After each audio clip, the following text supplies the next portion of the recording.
no place for Jesus in this world. There is no doubt about it. Jesus is a stranger in this world. It is not man that has made this so.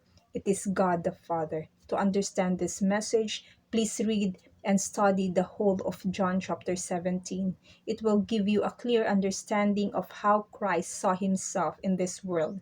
Christ will be accepted on this earth only when he has put down all his enemies, and that will not occur until the tribulation period and the millennium. When Jesus Christ was on this earth, he longed for the glory he had with the Father before the world began. The thought is, could Jesus have been unhappy with the world?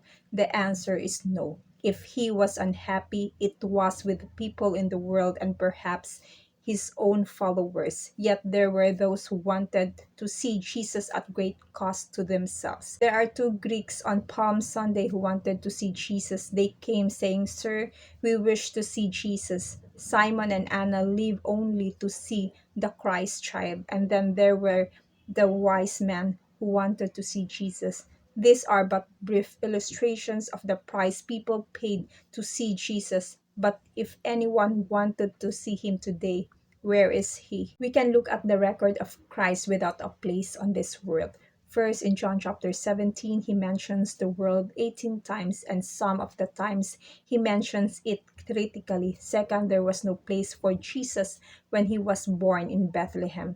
Third, he said that he had no place to lay his head. In his death, there was no tomb of his own. Even the birds were better off than he.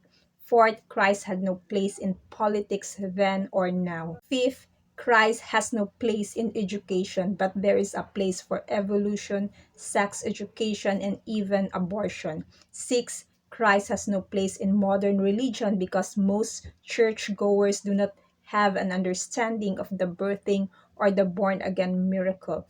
This means that there is no place in religious humans for Christ to live. Today, however, Jesus has a place to live. He is no stranger to the believers who have had a revelation of Christ in them. Christ is back on the earth, joined to the human spirit and living his life through bodies that God prepared in his own image and likeness and lives eternally. From the beginning, God planned that the spirit of man would be overtaken by a new spirit, the Christ life. And today, there are many who had a revelation of Christ in them. These are loving souls that have given up their own life for the Christ life and are daily forming an intimacy with Christ.